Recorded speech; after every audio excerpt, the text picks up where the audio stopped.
ini dalam keadaan sehat untuk menghadiri upacara pengambilan sumpah janji dan pelantikan kepala desa serentak di Kabupaten Landak. Bapak Ibu hadirin yang saya hormati, terutama para kades yang baru saja dilantik, saya atas nama pemerintah daerah Kabupaten Landak dan pribadi mengucapkan selamat kepada Bapak dan Ibu yang telah dilantik pada hari ini. Dan satu lagi, selamat karena Anda sudah masuk dalam catatan sejarah Indonesia. Bukan hanya Kabupaten Landak. Tidak pernah terbayangkan bahwa dulu kita harus melantik pejabat kepala desa dengan cara online seperti ini, hanya dengan perwakilan 3 orang. Tapi karena situasi dunia dan Indonesia hari ini, mau tidak mau, opsi ini harus kita laksanakan. Demi memberikan kepastian hukum kepada Bapak dan Ibu yang telah menjadi pemenang dalam proses pemilihan kepala desa yang dilangsungkan pada tahun 2019 yang lalu. Tetapi, walaupun pelantikan ini tidak secara fisik bisa dihadiri oleh semua kepala desa terpilih, bukan mengurangi maknanya. Maknanya sama sekali tidak berkurang. Karena Bapak dan Ibu tetap mengucapkan sumpah dan janji di hadapan saya sebagai pejabat yang lantik dan di hadapan Tuhan yang Maha Kuasa. Ibu Bupati hadir secara online di hadapan Ibu Bapak, dan Tuhan selalu ada bersama dengan Bapak dan Ibu. Sehingga pelantikan pada hari ini sah menurut hukum, legal, dan telah memberikan kepastian hukum kepada Bapak dan Ibu Kepala Desa untuk mulai melaksanakan tugasnya sebagai Kepala Desa. Dalam melaksanakan tugas sebagai Kepala Desa, saya ingin berpesan beberapa hal. Yang pertama, Bapak Ibu yang sudah terpilih, saya berharap agar selalu melakukan konsolidasi di tingkat desa. Apalagi situasi hari ini kita sedang menghadapi bencana. Indonesia telah ditetapkan berada dalam keadaan darurat. Oleh karena itu, semua konflik, persoalan, perbedaan yang terjadi pada saat pemilihan kepala desa harus dapat diselesaikan, ditenangkan, dan kita sama-sama kompak, gotong royong menghadapi bencana yang saat ini sedang melanda dunia dan melanda Indonesia, tidak terkecuali Kabupaten Landak. Jadi berkelahinya sudah cukup, selesai. Tolong Bapak dan Ibu sebagai pimpinan menggalang dukungan seluruh masyarakat desa untuk sama-sama kita menghadapi bencana ini, agar kita sama-sama bisa mencegah, agar kita sama-sama bisa memerangi berbagai kondisi yang mungkin akan terjadi dalam 2, 3, 4, 5, 6, 7 bulan ke depan. Kenapa saya sebut sampai di situ? Karena tidak ada yang tahu sampai kapan ini akan berakhir. Selanjutnya yang kedua, Bapak Ibu sebagai kepala desa yang dilantik dalam suasana penuh keprihatinan hari ini di Indonesia, saya harap menunjukkan kepemimpinannya. Jadilah pemimpin yang baik di tengah krisis. Harus bisa menjadi komandan yang baik, memegang komando terdepan di tingkat desa. Bapak dan Ibu, saya harapkan sungguh-sungguh mampu menjadi perpanjangan tangan saya sebagai Bupati untuk sama-sama kita menjaga daerah kita, Kabupaten Landak, dalam menghadapi bencana COVID-19 ini. Ini musuh yang tidak kelihatan. Kalau dia kelihatan, kita bisa tembak, Bapak tentara, Bapak polisi bisa nembak. Di kampung pun banyak berdelantak, bisa kita buru sama-sama. Tapi musuh COVID-19, musuh yang tidak terlihat. Jadi Bapak Ibu dan saudara-saudari sekalian, sebagai kepala desa yang hari ini dilantik, tunjukkan kepemimpinan Anda dalam situasi darurat ini, agar Anda sungguh-sungguh mampu menggalang dukungan. Karena saya sebagai bupati, satu orang, Kabupaten Landak itu bupati hanya satu orang. Saya tidak mungkin bekerja sendiri. Oleh karena itu, dukungan segenap elemen masyarakat menjadi sangat penting. Begitu juga Bapak dan Ibu yang hari ini dilantik sebagai kepala desa tidak mungkin bekerja sendiri. Oleh karena itu, galang kekompakan dan gotong royong di antara seluruh masyarakat desa, dimulai dari perangkatnya, pendukung Bapak dan Ibu, BPD, staf desa, kepala dusun, RT, RW, semuanya kita galang dalam menghadapi bencana kemanusiaan ini. Yang ketiga, Bapak dan Ibu kepala desa yang baru dilantik diharapkan tidak melakukan perubahan struktur staf desa, karena untuk merubah kepengurusan, merubah jajaran personil di tingkat desa ada pedomannya, yaitu peraturan bupati. Tapi saya harapkan dalam situasi sedang darurat seperti ini, jangan dulu diganggu-ganggu perangkat desa yang ada itu, dan manfaatkan semaksimal mungkin. Kepada seluruh perangkat desa, saya harapkan dukungannya kepada kades yang baru dilantik. Walaupun mungkin dalam pilkades yang lalu ada perbedaan pilihan, ada perbedaan pendapat, tapi dalam situasi bencana ini mari kita bersatu agar kita sama-sama bisa selamat dalam menghadapi bencana yang kita hadapi saat ini. Jadi perangkat desa itu jangan ganti-ganti dulu. Kalau mau ganti, baca dulu peraturan bupatinya, bukan seenak-enaknya kepala desa baru terpilih. Mentang-mentang baru dilantik, semua dirombak, semua diganti. Hendaknya kayak begitu. Ada aturannya, semua harus mengikuti aturan yang berlaku. Bapak, Ibu, dan saudara-saudara sekalian, selanjutnya dalam melaksanakan tugas saya harapkan selalu berpedoman pada aturan ketentuan yang berlaku. Dalam situasi darurat ini ada aturan-aturan baru yang dikeluarkan oleh pemerintah. Saya harapkan Bapak dan Ibu juga mengikuti perkembangan-perkembangan berkaitan dengan perubahan regulasi.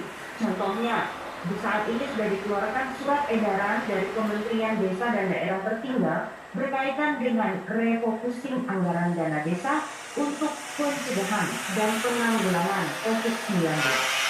Nah, oleh karena itu Bapak dan Ibu kepala desa terpilih setelah dilantik segera melakukan rapat dengan perangkat desa dan BPD mengecek mengenai kondisi dana desa. Apakah sudah cair? Atau belum cair, sedang dalam proses cair? Yang sedang dalam proses pencairan segera dikawal agar segera cair. Karena Bapak dan Ibu kita harapkan dana desa ini bisa segera dimanfaatkan oleh masyarakat desa. Apalagi di kampung, di desa sekarang sedang kebanjiran orang yang pulang dari kota, yang kerja di luar karena kondisi pulang ke kampung, yang sekolah di luar karena situasi COVID-19 ada pembatasan sosial pulang juga ke kampung, sehingga di kampung sekarang ramai dengan segala modelnya manusia. Jadi Bapak Ibu tolong agar bisa segera melakukan pencairan dana desa. Berikutnya kekhawatiran saya, jangan sampai nanti ketika kondisi keuangan negara sedang kesulitan, dana desanya bisa dipotong atau bahkan tidak dicairkan sama sekali. Walaupun Bapak Presiden sudah menegaskan bahwa dana desa merupakan salah satu prioritas untuk tahun 2020, termasuk prioritas juga untuk digunakan dalam menangani COVID-19. Bagi yang sudah cair dana desanya agar diteliti kembali apakah sudah dilakukan focusing anggaran, artinya anggaran itu dirubah Bapak Ibu, dirubah prioritasnya agar yang tadinya kegiatan-kegiatan yang bersifat fisik atau kegiatan-kegiatan yang bersifat pemberdayaan dirubah ke arah kegiatan-kegiatan yang bisa membantu pemerintah untuk mencegah penyebaran penyakit COVID-19 atau untuk penanganannya. Kalau misalnya COVID ini sudah semakin menyebar, apa saja itu silakan dibaca surat edarannya, dan sudah ada juga surat bupati terkait dengan hal tersebut. Saya harapkan tolong dibaca. Orang Indonesia itu malas baca, dan saya sudah membuktikan kades termasuk yang malas baca gitu. Ya, mari sama-sama kita baca ya, supaya nanti kita tidak salah. Oleh karena itu, saya harap bagi yang dana desanya sudah cair, kades terpilihnya hari ini dilantik, tolong segera diteliti dan disesuaikan dengan surat edaran dari pemerintah pusat. Bapak Ibu dan saudara-saudari sekalian yang saya hormati, yang kurang lebihnya sebenarnya pesan saya itu jangan lupa sosialisasikan hidup bersih dan sehat di tengah masyarakat kita, karena itulah satu-satunya cara kita untuk bisa terhindar dari kondisi penyebaran penyakit COVID-19. Kenapa begitu ditakuti? Karena penyebarannya cepat sekali, penularannya gampang sekali. Ya, jadi mungkin Bapak dan Ibu kalau duduk bersebelahan dengan orang batuk pilek biasa belum tentu langsung ketularan. Tapi untuk COVID-19 ini entah mengapa virusnya ini agak lincah. Jadi dia bisa dengan sangat mudah menular hanya dengan berhadapan-hadapan tanpa masker atau saling menyentuh benda yang tadinya mungkin disentuh oleh orang yang membawa virus. Dalam ilmu epidemiologi, kalau kita loss ini, kita lepas saja ini, yang terkena adalah paling kurang 30%. Ya. Jadi kemungkinan dalam kondisi social distancing yang sudah dilakukan pemerintah, tetap ada kemungkinan kurang lebih 20-15% orang sudah tertular. Nah, kebanyakan akan mengembangkan antibodi, betul. Menteri Kesehatan mengatakan nanti juga sembuh sendiri, betul. Tapi dari 30% yang tertular, angka kematiannya bisa 10%. Jadi kalau kita loss barang ini, kita pura-pura nggak tahu dan kita tidak peduli. Nah, dalam keilmuan bisa kita hitung. Penduduk landak hari ini 300.000, 30%-nya taruhlah misalnya 100.000. Yang mati berapa? 10%, berarti 10.000. Nggak banyak ya. Tapi bayangkan 10.000 kuburan. Jadi Bapak Ibu sudah tidak saatnya lagi kita memperdebatkan apa pemerintah ini berlebihan, tidak perlu dan sebagainya. Bukan apa-apa Bapak Ibu. Contoh, udah banyak. Indonesia termasuk yang belakangan. Kita tuh, ya namanya juga orang Indonesia ya, tetap ada untungnya. Untung kita tuh anaknya belakangan. Sudah banyak contoh dan kejadian di tempat lain, sehingga kita meniru pola-pola yang mereka gunakan dan terbukti cukup efektif untuk mencegah penyebaran penyakit ini. Ya. Jadi Bapak Ibu di kampung juga tolong bantu saya menjelaskan tentang ini. Mengapa pemerintah begitu takut, begitu khawatir sehingga melakukan tindakan pencegahan segera dan dalam skala besar? Karena untuk pencegahan penyakit seperti ini yang penyebarannya sangat besar, sangat mudah. Jika kita melakukan pencegahan setengah-setengah, mendingan nggak usah. Karena tidak akan ada gunanya. Lebih baik kalau memang pencegahannya setengah-setengah, ya sudah. Lepas aja 30% populasi, 10% meninggal. That's all. Tapi tidak demikian ketika kita adalah bagian dari negara yang bertugas menjaga, melindungi seluruh warga negara dan tumpah darah Indonesia. Hari ini Bapak Ibu Kades, saya lantik di hadapan saya dan di hadapan Tuhan. Bapak akan menjalankan tugas Anda untuk menjaga dan melindungi rakyat Indonesia yang ada di desa Bapak Ibu. Oleh karena itu, saya harap kepala desa yang dilantik hari ini sungguh-sungguh menjalankan tugas dan tanggung jawabnya melindungi rakyatnya. Jaga betul-betul orang kampung di desa Anda agar sungguh-sungguh punya kesadaran untuk mencegah. Yang pertama. Kedua, kalau memang ada yang tertular, berikan dukungan sepenuhnya dari Bapak Ibu sebagai pimpinan di tingkat desa. Didorong rumah sakit kita persiapkan untuk menerima pasien dengan ruang isolasi lengkap dengan CCTV, dengan 14 tempat tidur, dengan perangkat yang semampu kita sudah kita siapkan. Begitu juga puskesmas kita, tes rapid test kita lakukan dengan kemampuan yang ada. Maka Bapak Ibu dan saudara-saudara sekalian, saya harap agar setelah dilantik Bapak Ibu Kades langsung kerja. Ya, langsung kerja. Karena Bapak dan Ibu adalah pimpinannya di tinggi Tuhan untuk menjadi komandan pada situasi darurat yang hari ini dihadapi oleh Indonesia dan negara-negara di dunia. Tunjukkan kepemimpinan yang baik, tunjukkan kepemimpinan yang mampu melindungi serta mengayomi seluruh rakyat masyarakat Anda di desa masing-masing. Tetapi Bapak dan Ibu, dalam situasi bencana seringkali ada juga orang yang bisa mengambil kesempatan dalam kesempitan. Tidak heran kalau dalam situasi bencana ada yang malah kaya. Oleh karena itu Bapak dan Ibu, saya harapkan dalam penanganan ini juga tetap memperhatikan tata kelola pemerintahan yang baik dan benar. Ya, beli ini itu tetap harus pakai bukti, Bapak Ibu. Harganya mahal, Bu, nggak apa-apa.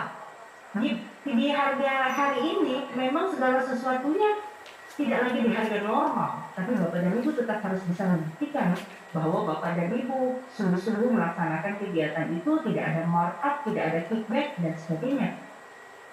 Tata kelola pemerintahan yang baik dan benar tetap kita jalankan. Oleh karena itu, jangan ragu berkonsultasi dengan para camat, dengan pemerintahan desa, dan bahkan kepada Ibu Bupati langsung, sehingga kita sama-sama aman dalam penanganan COVID-19, aman juga dalam tata kelola pemerintahan. Jangan nanti pada saat tahun depan diperiksa, aduh ini Bapak, kadang beli 10.000 masker pakai apa? Bayar, Bu, pakai uang. Mana bonnya? Wah, waktu itu dapat bon. Nggak bisa diterima. Karena tetap kita memperhatikan juga tata kelola pemerintahan yang baik dalam situasi bencana. Jangan main-main dengan situasi bencana. Bapak Ibu dan saudara-saudari sekalian, saya percaya Bapak dan Ibu yang hari ini dilantik adalah Bapak dan Ibu yang telah mendapatkan mandat amanah dari rakyatnya. Saya harap Anda semua bekerja dengan sungguh-sungguh, berkoordinasi dengan baik kepada seluruh pihak, terutama kepada pemerintah daerah untuk mendukung berbagai program yang sudah direncanakan dan juga dalam menghadapi situasi bencana ini. Saya rasa itu yang dapat saya sampaikan. Sekali lagi selamat kepada Bapak dan Ibu yang hari ini dilantik. Sejarah ya, jangankan di Kabupaten Landak, di Indonesia kayaknya nggak banyak juga kades yang dilantik secara online. Tapi saya kemarin memang menegaskan bahwa ini harus dilantik. Karena apa? Karena kita membutuhkan kepastian hukum agar Bapak dan Ibu bisa menjalankan roda pemerintahan di desanya masing-masing dengan mandat yang sudah tetap, sehingga Bapak dan Ibu bisa mengambil keputusan karena kita sedang menghadapi situasi darurat ini. Terakhir saya pesan yang dilantik hari ini, jangan ada pesta syukuran. Nanti pulang panggil organ tunggal, saya jewer. Nggak boleh ada pesta, nggak boleh ngundang. Karena kita sedang melakukan social distancing dan physical distancing. Ya, Bapak Ibu ya, tolong diingat baik-baik kalau ada ya kepala desa yang melakukan kegiatan syukuran ramai-ramai, saya kasih sanksi ya. Ingat loh, Ibu Bupati bisa memberhentikan kepala desa menurut undang-undang tentang desa. Sudah berapa kepala desa yang saya berhentikan? Salah, ya. Kepala desa dapat diberhentikan sementara oleh Bupati, atau dapat diberhentikan dengan tidak hormat oleh Ibu Bupati. Tinggal Ibu Bupati mau yang mana? Mau tangan kanan atau tangan kiri. Jadi pesan saya, baik-baik bertugas, jangan pesta-pesta dulu. Nanti kalau coronanya sudah pergi, kita pesta sampai puas, terserah. Bisa dilanjutkan nanti pestanya ya. Pada para rohaniwan, terima kasih atas kehadirannya. Mohon doanya Bapak rohaniwan, pastor, pendeta, Pak Ustadz. Kita ini memang benar-benar lagi masa sulit. Oleh karena itu, selain kita berusaha dari sisi pemerintahan, kita juga minta semua masyarakat, para rohaniwan, dipimpin para rohaniwan untuk juga mendoakan Kabupaten dan mendoakan Indonesia. Karena situasi lagi sulit, juga akan ada pembagian pangan, akan ada pembagian beras untuk masyarakat di kampung, ada yang dari pemerintah